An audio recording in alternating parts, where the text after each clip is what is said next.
GameMasters here, and how do you deal with cold and snow in your Dungeons & Dragons campaign? I want to present to you a series of questions, and I'd love to know your answers, down in the comments below. While my adventures take my players into the colder areas of my campaign world, I'd love to know how you, either as a dungeon master or as a player, deal with this stuff. Do you actually account for cold weather and have it affect your players, or is it just something that is there? Kind of like how a lot of people treat gold.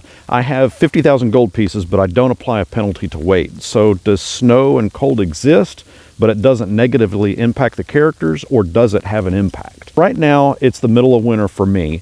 Ice and snow are on the ground, some frozen stuff is falling, and my feet are going numb. Does your setting adhere to a calendar system? Do you play your game to coincide with our real-world seasons? Do your settings move from warm to hot areas of your world into cooler to downright frozen areas as we transition from summer to fall to winter in our world? Down in Florida right now, there's news that gives warning of towards residents saying that iguanas are falling from trees because they go into a cold shock.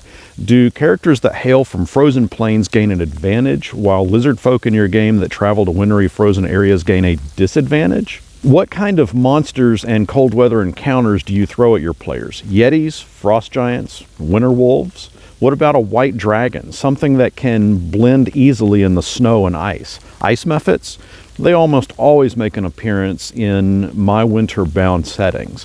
What about blizzards and ice storms? If you're enjoying this video, please give it a thumbs up. It helps these videos fall in front of more eyes, and I genuinely thank you for that. What type of fire gear do your characters bring with them? A pinch of sawdust to help start a fire, flint and steel, some tree bark, or do you just go with the assumed, my character knows how to start a fire, or our mage can cast fireball, we don't need flint and steel? What type of armor and blankets do you bring with you?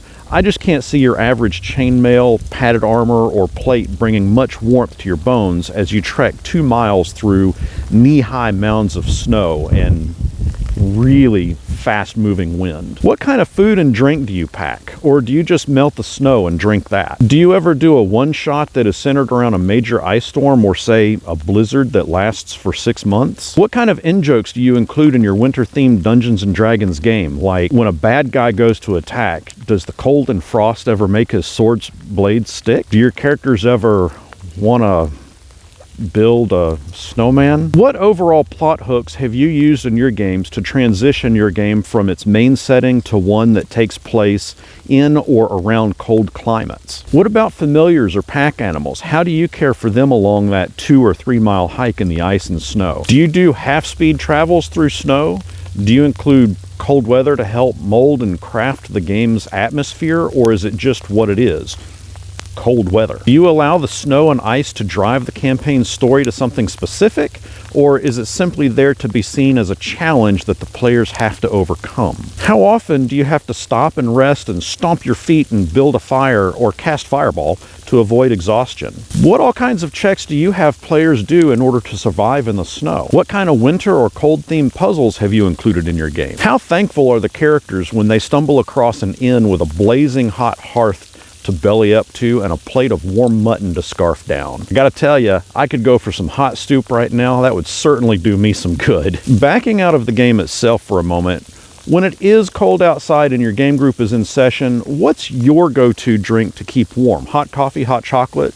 And for those over 21, something a bit more adult. All of this chatter about cold and snow reminds me of this video where we go over all the fun adventures found in Rime of the Frost Maiden. So be sure to check it out. And until next our paths cross, and you knew this was coming, don't eat yellow snow.